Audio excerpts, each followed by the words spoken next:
Welcome to the four-part series on international students. My name is Sharmila Perera and I'm from Ann Arbour Consultants. In my last video, I spoke about how we saw 691,000 international student visas being issued in 2023 and the drop to 150,000 in 2026. I spoke about the fraud and the corruption and in the international student market, how students have been greatly affected by unscrupulous agents and employers. Today, I speak to you about refusal rates and for student visas, why we are seeing such high numbers of refusals. Let's talk about 2023 again. In 2023, 60% of all student visas received were approved. This is quite a high number of approvals as only 40% was rejected. There were more approvals than rejections. By 2024, this number flipped. Only 40% was approved, whereas 52% was rejected. And in 2025, the approval rate dropped to 41% with the rejection rate of 59%. In 2025, this data is available only up until September 2025. So if we wait for the numbers between 2025 September to December, I'm sure the amount of application rejections will be even more higher. To simply put it, in 2023, approximately 6 out of every applications were approved. By 2025, that dropped to 4 out of every 10 applications, making this one of the most selective periods in recent international student history. Why did the refusal rates increase? We need to understand this if we are looking to apply for a student visa as of now. You may think it's not important, but I believe it is very important to understand what are the reasons behind refusals and how we can avoid refusals if we are applying in 2026, especially because more than 500,000 people are applying for student visas. Only 150,000 are getting accepted. So if you do not know the reasons for refusal, how are you going to avoid being refused? And how are you going to stand out as being one of the people that gets accepted? So here are some of the reasons. The provincial attestation letter, the PAL requirement, came into place. And everybody that needs a student visa right now needs this attestation letter. The study permit caps introduced in 2024 also affected because more people were applying, less people were allowed to come as international students. So between the application numbers and the allowed numbers for study permits, there was a big discrepancy, and hence more refusals were seen in order to just maintain the cap necessity. There was also increased scrutiny for financial capacity and genuine student intent. What does that mean? A lot of people were applying. They showed money for the first year of studies and they came to Canada. They finished their money in the first year and they were unable to sustain themselves and their studies after the first year. Some people have come for 4-year programs and they were not able to pay for the rest of their program. And hence they stopped studying and they became full-time workers when they were not supposed to work full-time as a student. And all of this happened because there was less financial scrutiny done in the first place before they applied as a student. And also, are you a genuine student? This is very important to prove as of now, because a lot of people use the student program to come to Canada because there was no other way to come. They knew that if they showed money for the first year, which is like maybe $12,000 or $20,000, they can come, do the program, bring their spouse who will get an open work permit, and bring their children who will get student permits, and they can study free of charge in elementary and secondary schools.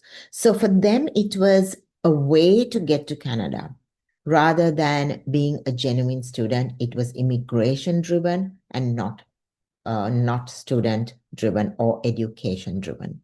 So this is being looked at way more under a fine-tooth comb when you're applying in 2026. You have to have genuine education-driven intentions when applying to Canada. There's also a lot of restrictions on postgraduate work permit eligibility and also reduced spousal work permit eligibility. And all this matter when it comes to the increase in refusal rates. So now what has happened is that there is a drop in number of applications because people understand that you cannot bring your spouse on, just because you study anything. You cannot get a postgraduate work permit just because you study anything. It may not be sufficient to just show 1 year of finances. So there's a drop, but however, there's still many students that apply, and it is very necessary for you to stand out from the crowd.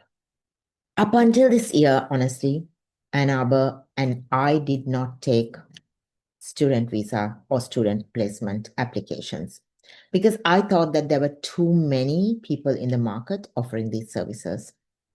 For no money down, they did not charge any service fees because they were getting hefty commissions from colleges. And the student program was a big problem rather than a solution that Canada was seeking. So why now? Why am I offering these services now? We are offering student placement services as well as student visa services. Everybody says, you didn't get into the market when it was booming and now you're getting into the market. But I'm like, it's not about the boom. It's not about just, providing a service. It's about how can we provide the best services to genuine people that want to come and study in Canada. And that's the most important thing for me, because genuine students deserve proper guidance. And out there's hardly any proper guidance when it comes to student visas. Secondly, I feel that if a lot of us who are authorized and licensed representatives in Canada highlight the fact that it is very necessary for international students to be represented by a licensed practitioner rather than a recruitment agency, more students will become aware that obtaining proper representation is vital, not just for this visa process, but for the proper guidance once they land in Canada. Lastly, with over 500,000 people still applying for student visas and only 150,000 being accepted, the need for proper representation is even more prominent. Because if you are not applying properly with the correct documents and the correct information, you will be rejected. So you need to do your due diligence. You need to be focused on not just getting to Canada, but what it is that you're going to be doing after you get to Canada. And are you getting all this information upfront? So this is it for today. I've talked about why your visas will get rejected. Why is it important to get proper representation? What are the important things that you should know when it comes to applying for student visas? And in my next video, I will talk about the impact the reduction has had on you, the student applying, and also the greater impact the reduced number of international students has made on Canada. Canadian employers, schools, universities, businesses that relied on international students, a massive impact has taken place for Canada with the reduction of the international student rate. So once again, subscribe, click below, and see you next time on my next video.